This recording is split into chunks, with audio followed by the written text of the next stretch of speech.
buah saya di penjara juga. Yang masuk, saya jamin kehidupannya. Mereka pun saya kasih barang untuk ngedarin di dalam. Sampai saat ini masih. Jadi memang sengaja dimasukkan memang untuk mengedarkan di dalam sel. Karena kebutuhan sel tuh banyak juga, sama seperti kebutuhan di luar. Berapa persen dari 100% penghuni lapas itu pakai narkoba? Hampir semua ya. Hampir 75% dan 80% itu pemakai. Berarti sipir tahu dan kalapas tahu dong? Tahu. Itu hal umum. Karena kan kita juga masuk barang itu nggak mudah. Biasanya itu uang tip atau apa segala macam. Selalu diminta. Berapa biasa minta? Sipir berapa, kalapas berapa? Ya nominalnya masih jutaan ya, belum ratusan juta. Masih jutaan.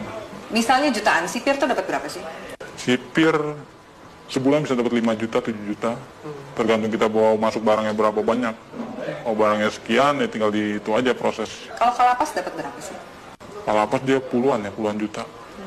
Yang paling banyak demand-nya itu di penjara mana? Cipinang.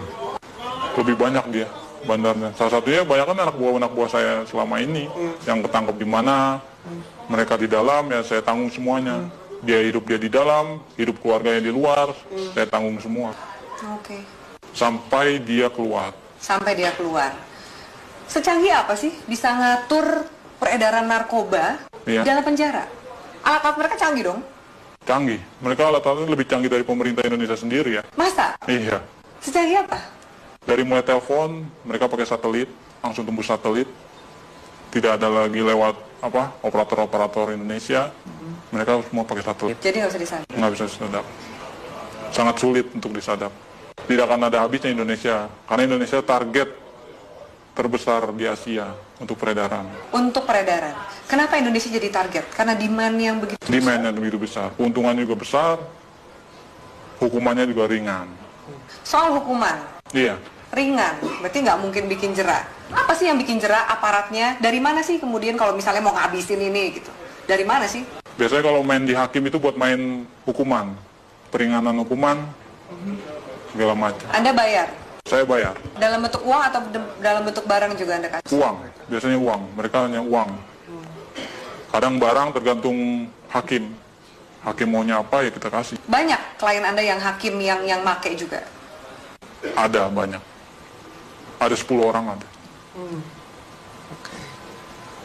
Bagaimana Anda menggunakan uang yang luar biasa banyak ini? Biasanya Anda menghabiskan untuk apa? Biasanya saya habisin buat pesta-pesta aja. Pesta, saya beli barang, segala macam apa, kebutuhan. Kebutuhan dalam arti ya saya lihat orang-orang kaum-kaum yang kurang mampu juga sebenarnya saya kasih. Beramal juga? Beramal. Tapi kan dari duit seperti itu, duit haram, duit panas? Ya, istilah kata buang sial. Kalau di kalangan itu buang sial, harus. Anda nggak takut ketangkep? Enggak. Karena saya percaya, saya di dalam pun saya dijamin. Dan keluar pun masih ada tempat buat saya. Kecuali hukuman mati ya, mungkin banyak yang kapok. Susah nggak sih keluar dari jaringan ini? Sangat sulit. Karena semuanya itu sudah terpantau oleh bos. Kita pun juga nggak tahu kan anak buah bos seberapa banyak. Yang kita tahu kan hanya segelintir orang yang saya percaya ada 30 orang. Mungkin dari lain ini ada lagi anak buah bos yang mantau saya juga. Bagaimana posisi saya, peredaran saya, perkembangan saya. Oke. Dari Jakarta sendiri, selain 5 bos Anda ini, Iya, ada juga jaringan-jaringan yang lain? ada. Banyak. Di Jakarta aja ada sekitar 50 jaringan. Yang saya tahu 50 jaringan, mungkin lebih. Itu yang saya tahu. Jaringan ini lebih besar atau sama kuatnya dengan jaringan Anda? Macam-macam. Tergantung dari barang sih biasanya. Kalau barang kita bagus, banyak juga jaringan ngambil di kita juga. Makanya barang itu nggak pernah akan habis. Tidak akan pernah habis di Indonesia. Walaupun mereka menangkap, menyita segala macam berapa ribuan ton, ratusan kiloton, itu nggak akan pernah habis. Karena itu cuma sedikit, paling seujung jari ya, ujung jarinya dari total barang yang ada di Indonesia. Kalau BNN sendiri, gimana Anda sebagai bandar ngelihat BNN? BNN saya lihat sih Untuk saat ini tergantung orang-orangnya sih, BNN juga. Sama lah sama yang di Polres, Polda, segala macam. Istilah katanya kan orang Indonesia itu hanya butuh duit. Semuanya ujung-ujungnya duit. Asal kita punya duit, ya lolos. Sampai ke jaringan, kalau kepolisian juga? Kepolisian udah hal umum. Udah nggak bisa di ini lagi. Nggak mungkin dibersihin? Nggak mungkin dibersihkan. Karena memang aparatnya pun pemakai. Kenal sama bandar, kenal barang, nyuplai barang juga, begitu. Seterusnya. Bea Cukai gimana? Bea Cukai juga mengawasi kan? Iya. Seperti ini? Bea Cukai ada permainan juga. Makanya kita di Bea Cukai itu ada sekitar 5 orang kita pegang di sana. Untuk tiap ininya. Apa peran 5 orang di Bea Cukai ini? Meloloskan barang. Meloloskan barang. Jadi ada pengiriman juga? Pengiriman barang, pengeluaran keluar barang, itu semua lewat dari mereka ini, 5 orang ini. Oke. Anda punya berapa rekening? Ada 10 lebih. 10 lebih. Kurang lebih satu rekening isinya berapa sih? Tergantung ya, ada yang 1 miliar, ada yang 800, ada yang 750, paling kecil ya sekitar 250 juta. Anda nggak takut kelacak oleh PPATK nih? Wah, enggak ya, itu nama rekeningnya udah beda-beda. Ada panggilan untuk berhenti dari dunia hitam ini? Belum ada. Saya masih menikmati sampai sekarang karena keuntungannya lumayan.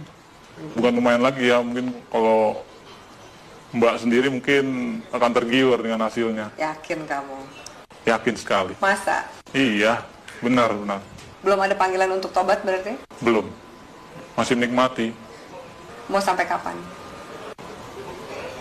Sampai seterusnya mungkin ya.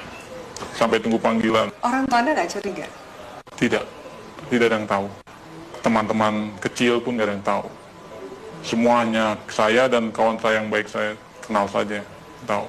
Apa enaknya punya uang banyak tapi harus bersikap seperti biasa-biasa dan sembunyi dari semua orang? Itu ya konsekuensi. Karena kalau kita terlalu vulgar pun orang akan mencolok. Ini anak kerjanya apa tapi menghasilkan segala macam, itu malah bakal menimbulkan kecurigaan.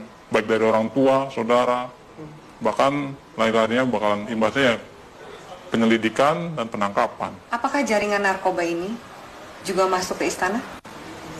Istana sebagian ya udah masuk. Lewat mana? Itu organisasi lain. Kita belum bisa sampai masuk ke sana. Mungkin ya organisasi ini lebih kuat dari yang bos saya punya. Itu sudah masuk. Ke istana? Ke istana. Oke. Transaksinya besar? Tetaplah bersama kami di Metro Malam pemirsa, karena setelah jeda pariwara berikut, Metro Malam masih akan kembali dengan sejumlah informasi.